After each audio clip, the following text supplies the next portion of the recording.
நீர், நிலம், ஆகாயம், காற்று, நெருப்பு. இந்த 5 பஞ்சபூதங்களையும் நாம் வணங்கி வழிபட வேண்டும். இப்படி நாம் பஞ்சபூதங்களை வணங்கி வழிபட்டால் நமக்கு வாழ்க்கையில் செல்வ செழிப்பு உண்டாகும். இதே மாதிரி நம்முடைய கண், காது, மூக்கு, வாய், பிறப்புறுப்பு இந்த ஐம்புலன்களையும் நாம் அடக்கி ஆள வேண்டும். அப்படி அடக்கி ஆள்வது ஒழுக்க கட்டுப்பாட்டின் அடிப்படையாகும்.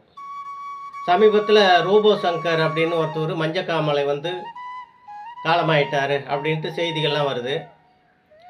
அவரே சில பேட்டி கொடுத்துருக்காரு, எனக்கு குடிப்பழக்கம் அதிகம் அப்படின்னு சொல்லிட்டு.